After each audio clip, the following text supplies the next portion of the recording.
Hello everybody, I'm Mark Hall. Welcome to another exciting edition of the iHigh Sports Show right here on the iHigh Video Network, the Kentucky version. It's the big show here in Kentucky, the Boys State Basketball Tournament, the National City Boys Sweet 16. And we're going to set the games up for you here, talk about each game in the first round, and maybe make some picks too. And we're going to do it here with a special guest here. Joining me here today on the show, Coach Kevin Spurlock from Clay County High School. And Coach, first of all, thanks for joining me here on the show. Well, I'm excited about being here on the iHigh Sports Show and to be here with you and to be here talking about the greatest show on earth. That's right. Sweet 16. The only thing that brings me down a little bit, we're going to be talking about 16 teams, and my team's not one of them. But we got 16 good basketball teams. It's looking to be a great tournament. Should be one of the best tournaments in recent memory, as every game is pretty much balanced in the first round anyway, and even in the quarterfinals and the semifinals and probably the finals too. Should be 15 exciting basketball games here at the Boys State Basketball Tournament. Some great storylines in this tournament. It makes fun for the crowd, the fans, and so forth. And hopefully we'll get to see some Cinderella stories prevail right before our eyes. Well, let's jump right into things here and get started. On Wednesday, March the 21st at 12 o'clock p.m., Game 1. The champions out of Region 5, Adair County, taking on the champions out of Region 12, Lincoln County. Adair County 23-9 on the year, Lincoln 24-9. And Coach, a couple of teams here, it's been quite a while for them to be making it to the Sweet 16. Adair about 12 years, and Lincoln County even longer, 27 years. Well, Lincoln County won their regional tournament as a favorite, and they were able to take hold of that tournament and do what they were supposed to do is win it. Adair County kind of just fell in their laps. You know, you had teams like John Hart and E-Town, the two favorites, get knocked out in the district.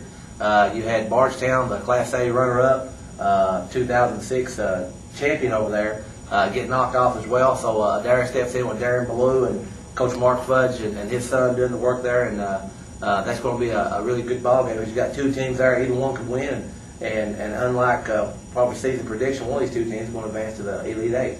That's right, and both of them are playing pretty good ball too. Adair County coming in with 11 straight wins, and Lincoln County winners of 10 and 11, and Lincoln making it in as a district runner-up. So it's nice to be able to take a district run-up to the region and give yourself a second chance, and they made the most of it there, making it to the Sweet 16. So Adair and Lincoln in Game 1, 12 o'clock on March 21st. Game 2, though, is the one that people are probably going to be wanting to stick around and watch as the #1 team in the state, the Scott County Cardinals, taking on the champions of Region 8, the Oldham County Colonels, and two highly traditional power programs here. Well, Scott County's no doubt the favorite to win this tournament. I mean, they've been dominant all year long in this state, and even knocked off the #1 team in the nation in Huntington High Road in the year. They've got Matt Walls and Bud Mackey, two of the better players in the state. And Oldham County, comes in probably surprised a lot of teams with Simon Kenton there and Shelby County early in the season, even Gallatin County. Right. Coach Forrest O works his magic, and he's a great coach. He's going to be one of the McDonald's All-American team coaches, and showing why he is that kind of coach, and got Oldham County back in the Sweet 16. First time they've been back since 2003, and that was a pretty good year in my books. But it was also bittersweet as they took out the team I was once coaching at the time in Powell County. But good to see the Colonels back, taking on Scott County, and that's two 8th Region foes. They're former 8th Region foes, so that should be some highly intense stuff going on. They know each other well. They sure do. Game 3 will take place that night, the first game of the second session.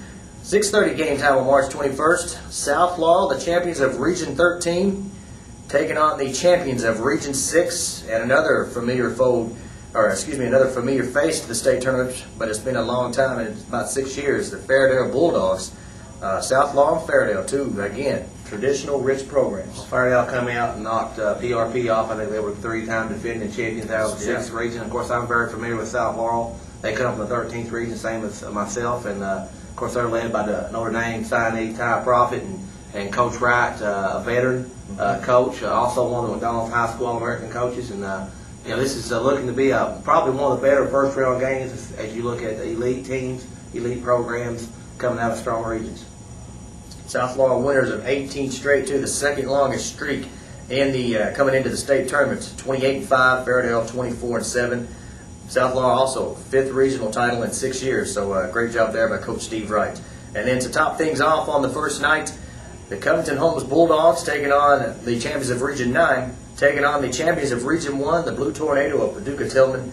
And again, two more strong programs in the state of Kentucky taking on each other in the first round of the state tournament. Well, you don't hear a lot about Paducah Tillman because they are so far out west, but it seems like you mentioned their nicknames, the Tornadoes. it seems like every time they make it to the Sweet 16, they cause a lot of damage for teams. But they got a tough game there with Covington Holmes, led by Greg Hill, Greg Rice, and Rez Henderson. They got three of the better athletes in the state. They're tough defensively. They play high above the rim. That's going to be an exciting ball game to watch. If Holmes comes out playing like they're capable of playing, the Tornadoes may be in for a big bad storm themselves.